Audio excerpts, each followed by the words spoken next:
In this tutorial, we will see how GIMP deals with different image formats when we open different types of files in this program. There are two kinds of image programs. One is the raster format and the second is the vector format. In raster format, the images are specified in terms of pixels. Hence, there is a fixed resolution that a raster image file will have.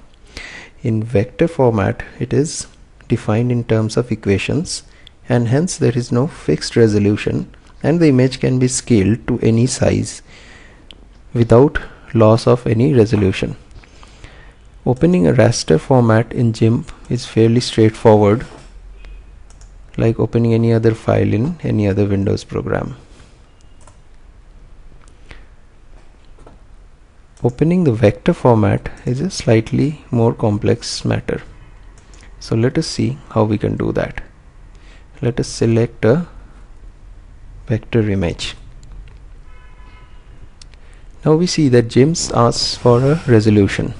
So GIMP can only work on raster format. So it needs to convert a vector image into raster format, and thus it needs a fixed resolution. So we will provide a resolution of 100 pixels per inch and import it.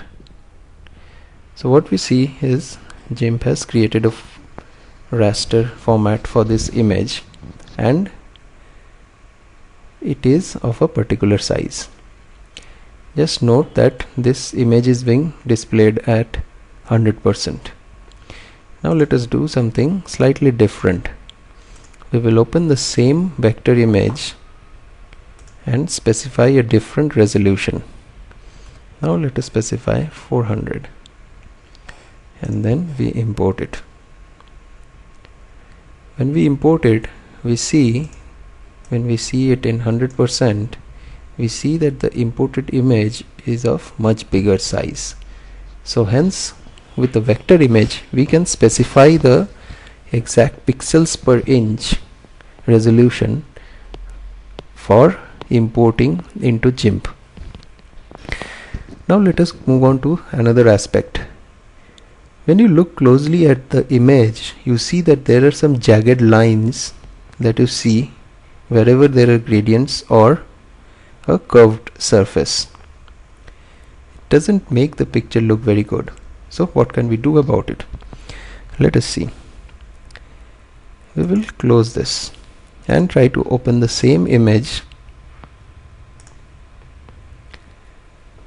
Just take note of two parameters that are given over here. These are anti-aliasing. So this basically controls how your edges will be. So the previous import was with no anti-aliasing. So now if we put in strong anti-aliasing, let us see what can be done.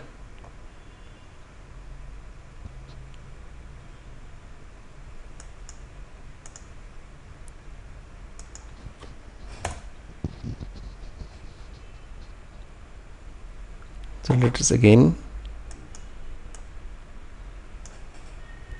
we see that the jagged lines are still there because we did not do anti-aliasing for the graphics.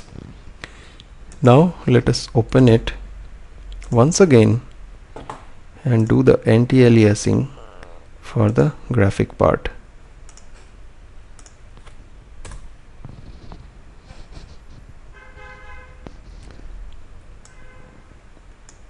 Now we see that the curves look much better and they have been smoothened out.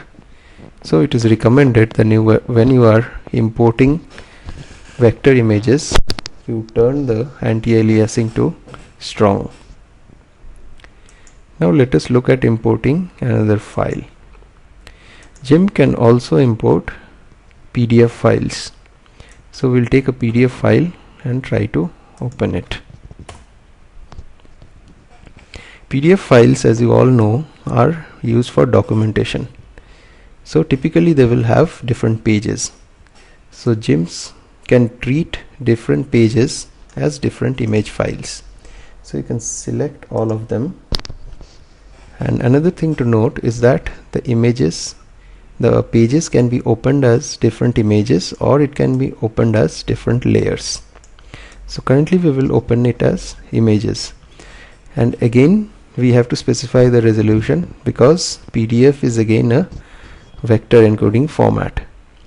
So we leave the resolution at 100, which is default, and again we use anti-aliasing for smooth edges, and we import it. So once we import it, we see that GIMP opens it as 2 images with 1 page per image.